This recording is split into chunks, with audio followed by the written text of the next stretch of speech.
This Yankee team is a better team in 2025.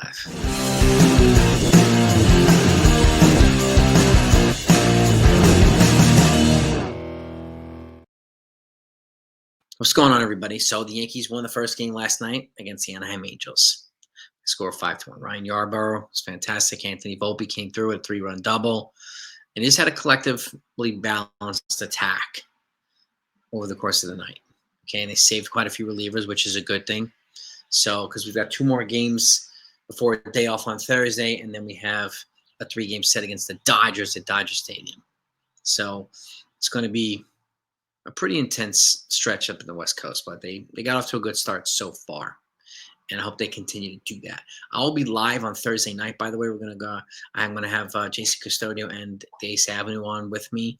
We're going to talk about the MLB trade deadline, and we're going to go over the logical fits versus the essential fits. Basically, the George Steinbrenner wing versus the Hal Steinbrenner thought process in terms of how to attack the trade deadline. So come and join us. I want to know what you think. It's 9 p.m. Eastern time, and I really want to know. If you're a fan, you're not subscribed to the channel, please hit that subscribe button right now. Okay, we're going to slowly marching towards 30K subs, and your support really means the world. Now, with that said, I talked about, how the Yankees team is a more balanced team this year than it was last year. It was weighted at the top last year, right, with 2 superstars, Judge and Juan Soto, and then you had a little dip to Giancarlo Stanton. There was a pretty precipitous drop-off after that, right, offensively. Well, and then I want to bring you the receipts. I want to show you how it differs from 2024 and 2025. I've got both here. Okay, so let's pull up the 2024 team too, and I want to see if you notice a few things. Okay, so 2024, you'll see here. Okay, go back down. I've been talking about OPS right recently. Okay, OPS in Austin Wells 718. Then you have Gleyber Torres 709. Then you go all the way down. Judge 1169. Soto, 989. Giancarlo Stanton, 773. Then you go down to the other folks down here. The only other guy here is Jazz Chisholm, 825.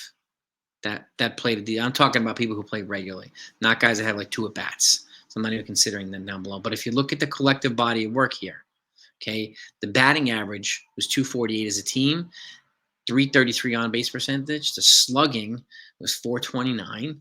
OPS was 761 as a team. Okay, I took a photo of this because we're going to come back to this. Okay, now this is 2024. Okay, now let me take this off the screen. Okay, because I want to show you now 2025.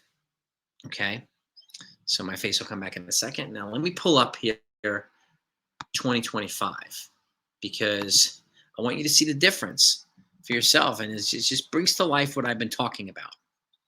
Right? Let's pull it up here on the screen just so you can see. Right? Here we go. Now, scroll down, scroll down, scroll down. And again, keep in mind the Yankees are in first place. Okay? It's a different game this year, a different league, and so on, but that said, they're still in first place. Okay? Now, look at this. Austin Wells, 709. Goldschmidt, 889. Jazz Chisholm, 714. Anthony Volpe, 763. Jason Dominguez, 750. Trent Grisham, 880. Aaron Judge, 1248. Ben Rice, 846. Go down below here. Cody Bellinger, 811. Right? So now you have 1, 2. Last time we had 5 guys over 700. Right? OPS in 2024. Now we've got 1, 2, 3, 4, 5, 6, 7, 8, 9. 9 over 700. And 5 of those are over 800. So what does that tell you? Okay, what it tells me is that we have a more balanced attack here. Now, let's look at the collective body here. Remember I said last in 2024, the batting average was 248. Well, look at it now. It's 261. The on-base percentage was 338. Now it's 348. right? 344, excuse me. Slugging was, right? Was it 460? No, 429, excuse me. Here it's 470. The OPS there was 761. Now it's 815 collectively. So this shows offensively that the team right now is performing better as a balanced unit, right? They're attacking from top, the middle, and the bottom, right? Last time we got our big production from Anthony Volpe, the 5 spot. I do think he's going to be moved down in the lineup once Jazz Chisholm and Giancarlo Stanton return. He'll probably get moved down to the 7-8 spot. So, but he's producing with that 763 OPS. He's also got 246 batting average, 326 on base, 117 WRC plus, 16 doubles, 6 homers, and 7 steals, and 4 defensive run saves already. Okay. And he's the second highest WAR on the team behind Aaron Judge. Okay. So that's a starting shortstop. I don't understand why he gets so much hate, why people want him sent down. Sent down for who? My question is sent down for who? Right? And I don't know why that person wanted to trade him to the Braves for some person in Yahoo, I think, wanted to trade him to the Braves for Ozzie Albies. Why? Why? Right?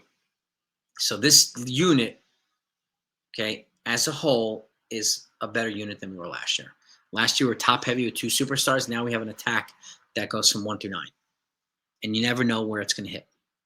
Right? Sometimes a 7, 8, 9. I know there's questions as to who to put at the leadoff spot. I get it. So want a leadoff hitter who can produce and drive in runners that get on base in the 7, 8, 9 spot, right? And my personal opinion was Austin Wells is a good option for leadoff hitter because it reminds me of Kyle Schwarber from the Phillies, who doesn't run well, right? But he puts the ball in play, he drives a lot of runners in from the leadoff spot, hits a lot of home runs. Kind of what Austin Wells does, right? And he's a solid catcher. He handles the catcher. He handles the pitchers well. I do think J.C. Escar has formed a nice rapport with Will Warren. I think they should partner up every time Warren pitches. They were together in the minors. I think they should stay there in the majors. Okay, and I think that's a good dynamic to have, right? Kind of like Kyle Higashioka was the year of Cole when he first came up. So I think it's a similar dynamic here. As much as I like Jesus Rodriguez, I would not want to disrupt that dynamic. If I would bring up Jesus Rodriguez, who's killing it in AAA, I'll bring him up to try him at third base until we figure out what's going to happen, right? Jazz Chisholm comes back. Does he stay at second, or does he go to third and have DJ at second or someone else at second, right? So we'll see what happens. But I wanted to show you this just so you could see for yourself how much deeper this team is, okay? Like Willie Adames, having a terrible year. Christian Walker, not so great either. So the moves that Brian Cashman did not make are really helping to have this team in the first place. Would they be in first with Adames? I don't know. With Christian Walker? Don't know. But they are with Paul Goldschmidt, Cody Bellinger, right? Anthony Volpe. So and that to me is makes a difference. It matters. But again, folks can nitpick all they want. The lineup, the pitching, and so on and so forth. We have reinforcements coming in both sides. 2 bats, we've got about 4 or 5 arms coming too. So there's going to be some tough decisions that have to be made. But with that said, I feel good about where the Yankees are at. And Bob Nightingale's already reported that the Yankees are being pretty aggressive right now in their pursuit of adding a right-handed bat who could play third base, as well as a starting pitcher and potentially another relief pitcher. So before the deadline, they're looking to do it as well. Last year, they brought Jazz Chisholm in before the deadline. They were proactive before the prices went through the roof. And again, as we know, this is going to be a seller's market. There's going to be more buyers than sellers, meaning what? The sellers can basically raise their prices up at the trade deadline, charge a ransom. So now's the time to strike. And it looks like the Yankees are trying to do that. Maybe they're learning from some of the lessons they haven't learned before. Hopefully. But give me your thoughts on this. Okay. Again, I wanted you to see what I've been saying for weeks now, that this lineup is deeper and it's better fundamentally. It's more balanced, right? And you got the OPS, and it's one reason why the Yankees are top 3 in batting average and home runs and slugging, on-base percentage, OPS, or right across the board in baseball. So their offense is not as bad as people think it is. Doesn't really matter that they lost one game to the Colorado Rockies. So do the other first place teams. They lose games to the Rockies too. It's not only an independent to the or exclusive to the Yankees. Nobody cares. They're in first place. They won the series. They win tonight. They win the series too, and that will make it 7 series in a row that they've won. I'll take that. By the way, give me your thoughts. We'll be back later on, obviously, with the lineup for Game 2 against the Angels. I'm looking forward to hopefully winning another one tonight, and we will see if any of the news comes. Small, big, medium, I'll get it to you. So if you are subscribed, make sure your notifications are turned on. I thank you so much for both either way. Okay. Hope you had a great Memorial Day weekend. And for those that serve the country, that see this, thank you for your service. Appreciate all of you. Really, I can't thank you enough. Have a great day, everybody. Let's go Yankees.